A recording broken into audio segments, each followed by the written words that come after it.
Buen día, ¿cómo están? Vamos a empezar con la práctica 3, el primer ejercicio. Tenemos que hacer el análisis de un PLL con detector sinusoidal y un filtro de lazo cuya respuesta impulsional es una delta. ¿Sí? Lo primero que nos pide es obtener la ganancia del detector de fase. ¿Sí?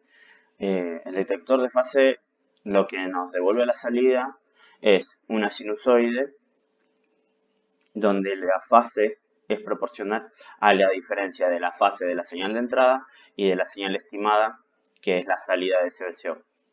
¿Sí? El detector de fase lo podemos pensar como que es un multiplicador con un filtro pasa abajo que elimina la componente de doble frecuencia y un inversor, solo para que salga con el signo correcto.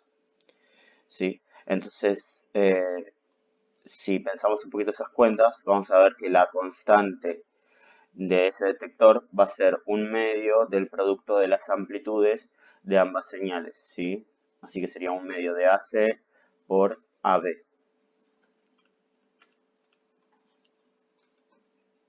Bien, ahora tenemos que plantear el modelo lineal, ¿sí? El modelo lineal, suponemos que estamos en modo de seguimiento, ¿sí? Y dice que el error de fase es lo suficientemente pequeño para aproximar la salida del detector de fase a que es linealmente proporcional a el error de fase y ya no al seno de ese error. Con esta idea nos podemos sacar de encima ese seno que molestaría para el resto de las cuentas. Después, si nos pide sacar la transferencia del lazo, que básicamente es la fase estimada a la fase de entrada, ¿sí? Si hacemos las cuentas, vemos que nos da el producto de las ganancias por la transferencia del filtro dividido S más ese producto por la transferencia del filtro, que en este caso es 1. Así que así nos quedaría la transferencia. Después queremos averiguar el error de estado estacionario en la fase estimada. Ese error de estado estacionario, primero vamos a hablar del error de fase, entonces pensando en psi, que es la diferencia de las dos fases, queremos saber cuánto va a valer eso para t teniendo infinito. Y nosotros, entonces, si sacamos la transferencia entre psi y la fase de entrada, tenemos que es 1 menos h, entonces acá ya sabemos cuál es la transferencia de la fase de entrada al error de fase. ¿Sí? Entonces, usando el teorema del valor final en la transformada de Laplace, podemos averiguar cuánto va a valer el error de estado estacionario de fase.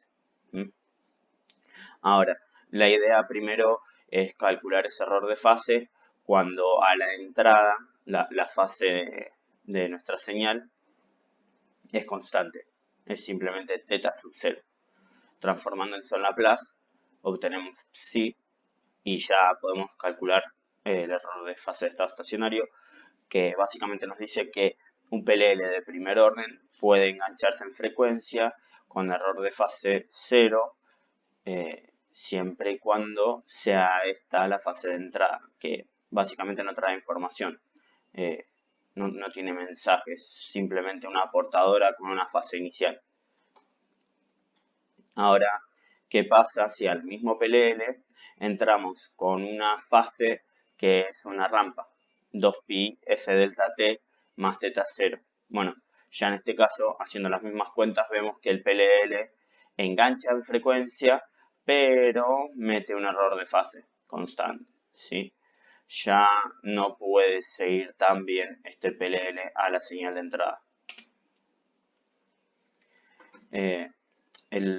La siguiente pregunta nos pide considerar el modelo no lineal, ¿sí? Y que grafiquemos la característica de ese PLL. Con la característica se refiere a ver cómo se relaciona el error de fase con las mismas variaciones en el error de fase. Si recordamos las ecuaciones que describen al PLL no lineal, vemos que EB de t, sí, que sería la señal de modulada, la entrada del VCO, se relaciona con la fase estimada, ¿sí? Con la misma integral que caracteriza al VCO, ¿sí? Recordemos que la señal de salida del VCO es una señal cuya frecuencia es controlada por esa señal de entrada, ¿sí? Entonces sabemos que la fase de esa sinusoide es la integral de la señal de entrada al VCO.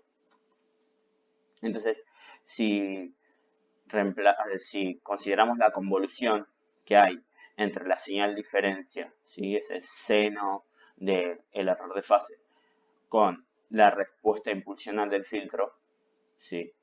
Que recordemos, el filtro en el espectro es constante, así que es una delta, su respuesta impulsional, nos queda que la fase estimada es esta integral del seno del error de fase.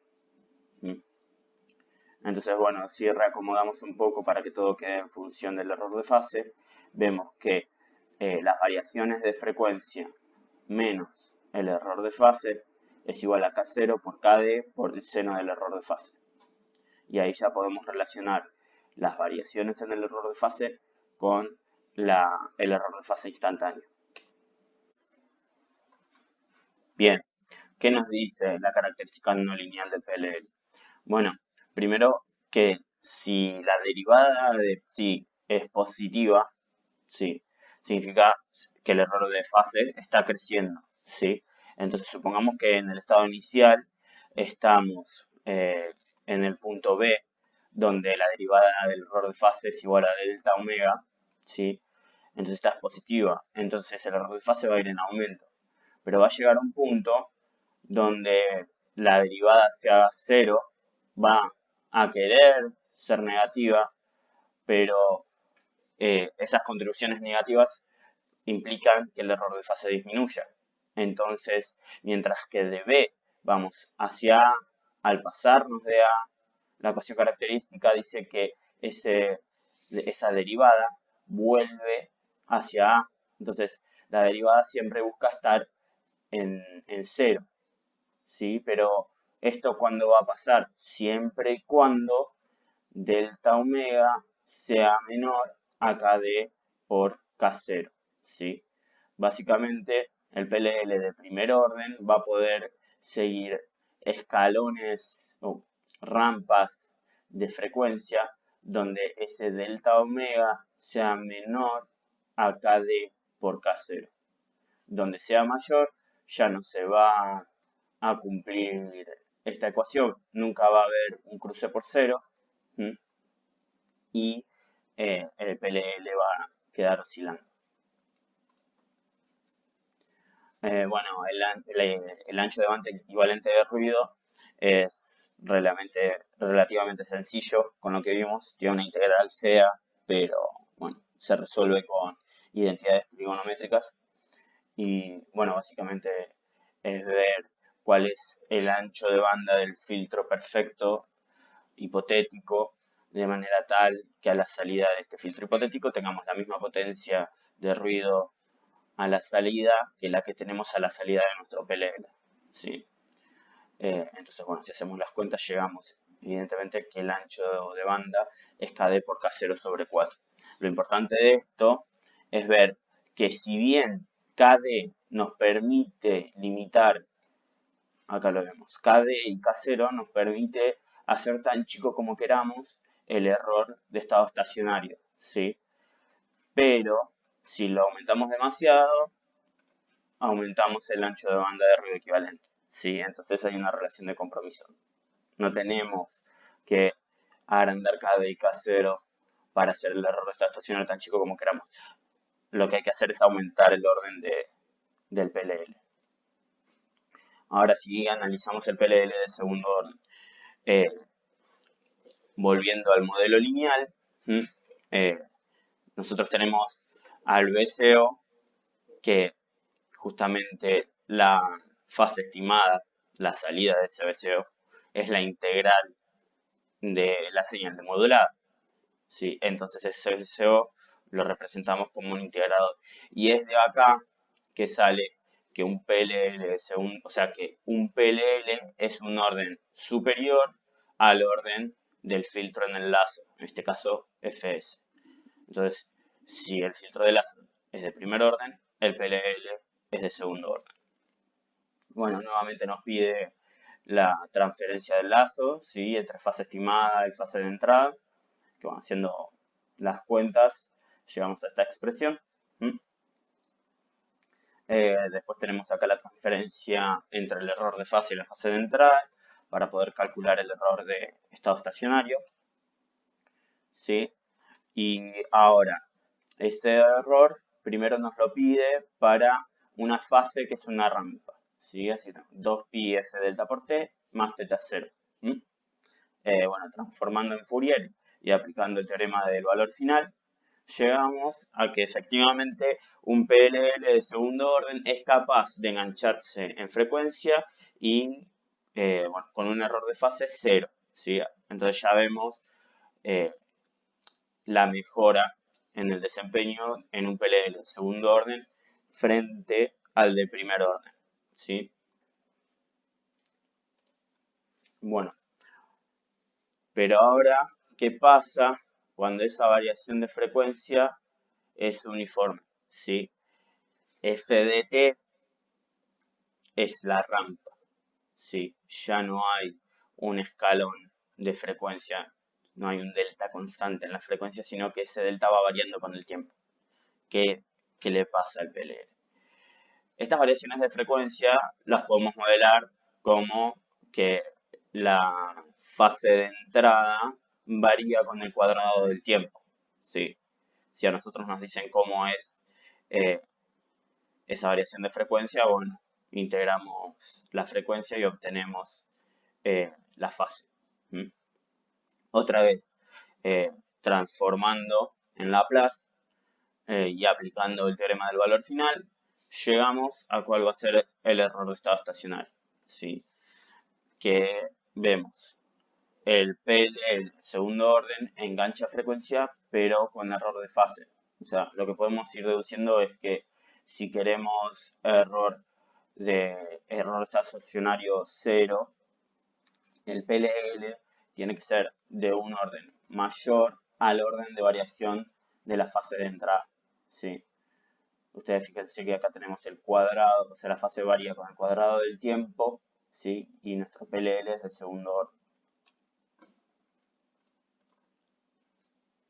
Ahora queremos ver cómo se comportaría este PLL si no podemos considerar una aproximación lineal. Sí, acá ya se complica un poquito. Hago el mismo análisis que para el PLL de primer orden, pero hay que hacer ciertas consideraciones y usar una aproximación. Bueno, recordamos otra vez las ecuaciones que representan este sistema no lineal, ¿sí? La relación entre cada uno de esos componentes, sus señales de salida y entrada. Y vemos que la fase estimada, ¿sí? Ahora depende de la derivada segunda del error de fase. ¿Sí? Vamos a verlo en detalle. Tenemos que el error de fase, bueno, es la diferencia de la fase de entrada y la fase estimada. ¿Sí? La fase estimada la podemos relacionar con la señal de salida a través de la transferencia del VCO. ¿Sí?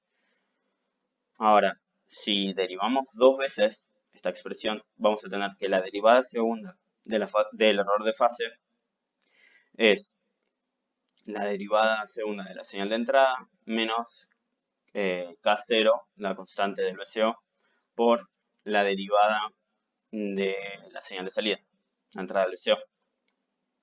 Ahora, esa señal de salida, nuestra señal de modulada, otra vez la podemos relacionar con la señal del error de fase y la transferencia del filtro. ¿Sí? Si nosotros antitransformamos este filtro, ¿sí? Nos queda que es una delta por la constante Kp más una constante Ki. ¿Sí? Resolviendo esta convolución, llegamos a que b de t es kd por kp seno de psi más ki por la integral del seno de psi diferencial de tau. ¿Sí? Derivando, tenemos kd por kp por psi de t por la derivada del error de fase más ki por el seno del error de fase. ¿Sí? Entonces, acá ya es donde se complica un poco porque tenemos tenemos en la característica no lineal del PLL derivada primera y derivada segunda. Entonces es un poco difícil de interpretar. Es por eso que usamos la siguiente aproximación donde despreciamos el término de la derivada, ¿sí?, respecto a KI. ¿Mm? Entonces, con esa aproximación ya podemos dibujar la característica, ¿sí?, y analizar el comportamiento del PLL. En este caso, tenemos que analizar la relación entre el error de fase con su derivada segunda, ¿sí? Lo que complica un poquito más las cosas, pero sin embargo se puede entender. Así que supongamos que la derivada segunda comienza en el punto B, ¿sí?, donde su valor es f punto, ¿sí?, la rampa con la que varía la fase, ¿sí?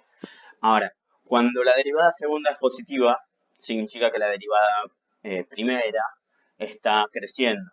Ahora, si esa derivada pequeña consideramos que es pequeña, ¿sí?, va a cruzar el eje cero.